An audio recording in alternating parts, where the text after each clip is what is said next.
ঈদের ছুটিতে 4-5 দিনের জন্য দেশে বেড়াতে গিয়েছিলাম। তো যেই আমাদের বাড়িতে উঠেছি, তো আমার শ্বশুর বাড়িতে যাইনি। তো ঈদের পরের দিন এই তো শ্বশুর বাড়িতে চলে গিয়েছিলাম। তো শ্বশুর বাড়িতে কি করেছি না করেছি, কি খাওয়া দাওয়া করলাম, সবকিছু নিয়ে থাকছে আজকের ভিডিও। হ্যালো এভরিওয়ান, আসসালামু আলাইকুম। এই তো সকালে ঘুম থেকে উঠে দেখি আমার বোন নাস্তা রেডি করতেছিল। তো আমরা ঢাকা থেকে আসার সময় আম লিচু নিয়ে এসেছিলাম, তো সেগুলো এখনো আছে। তো সকালে টিফিনে এই তো আম কেটে নিচ্ছে এদিক দিয়ে আমার বোন, আর লিচু নিয়ে নিয়েছে আমার মা। তো এদিক দিয়ে আমাদের পাশের বাসার এক আঙ্কেল আছে, তো তাদের গাছের একদম পাকা কাঁঠাল আমাদেরকে খেতে দিয়েছে। তো একদম গোলা কাঁঠাল, একদম নরম নরম, খেতে অনেক মিষ্টি ছিল কাঁঠালটা। আমি ভেঙে নিচ্ছি সকালের নাস্তায় হাজবেন্ডকে দেবো বলে আর কি। তো যাই হোক, এই তো 1 প্লেট কাঁঠাল ভেঙে নিয়েছি। তারপরে ঈদের দিন রুটি বানিয়েছিল, তো সেই রুটি রয়ে গিয়েছে। তারপরে কাঁঠাল, তারপরে লিচু, আম কেটে দিয়ে এই তো টেবিলে এনে দিয়ে দিলাম। তারপরে এই পাকে চাও মানে জাল দিয়েছিল, তো হাজবেন্ডকে দিলাম। রুটি দিয়ে ভিজিয়ে ভিজিয়ে রং চা খাবে। তো আমার আবার হাজবেন্ডের সব সময় রং চা লাগে আর কি। তো যাই হোক, এই তো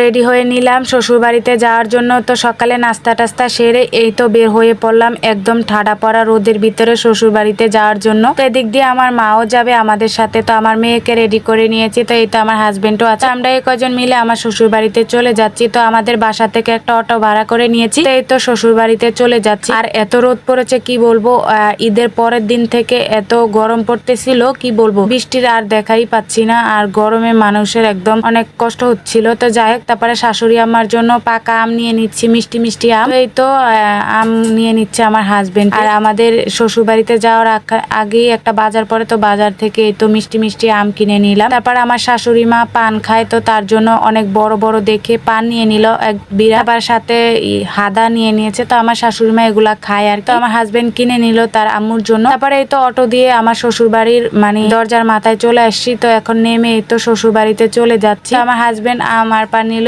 এই তো আমার মেয়েকে নিয়ে, আমার মাকে নিয়ে। তো একটু কাঁচা রাস্তা আছে, তো এর ভিতরে আর অটো যায় না, তো হেঁটেই যাওয়া লাগবে। আর বৃষ্টি হয়েছিল অনেক দিন ধরে, রাস্তাটা একদম কাদায় ভরে গিয়েছে। তো যাই হোক, এই তো শ্বশুর বাড়িতে চলে এসেছি। আসতে না আসতে শাশুড়ি আম্মু এই তো ঘরের একদম পাকা কাঁঠাল ভেঙে দিয়েছিল আর খেয়ে নিয়েছি। তারপরে এর পাকে এসে একটা ঘুম দিয়েছিলাম। তারপর আমার জায়েরা রান্না করেছিল গরু মাংস, গরু মাংস দিয়ে খেয়ে টেয়ে নিলাম। তারপরে এই তো আপনাদেরকে একটু আমার শ্বশুর বাড়িটা দেখাই। তো খুবই ছোটখাটো একটা ঘর, আমার শ্বশুর শাশুড়ি থাকে আর আমার ছোট দেওরের বউ থাকে আর কি। আর আমরা যা আমার ভাসুরটা সবাই একদম ঢাকা থাকি আর কি। তো আমরা ঈদে চাঁদে বেড়াতে আসি আর কি। এই তো আমার শ্বশুর বাড়িটা একদম অনেক বড়। তো আমরা আল্লাহ বাসাইলে এদিকে ঘর করবো আর। তারপরে আমার শাশুড়ি মা আমাদের এই মাঠে, একটা বাড়ির মাঠে অনেক সুন্দর শাক করেছে, পাটের শাক। তো আমার হাজবেন্ডকে বলছিলাম, আর সে কেটে নিচ্ছে তো বাড়িতে নেয়ার জন্য, তো ডাল দিয়ে রান্না খাওয়ার জন্য। আর আমার শাশুড়ি মার হাতের মানে পাটের শাক খেতে তো খুবই মজা হবে। তো যাই হোক, তারপরে তো আমার শাশুড়ি মার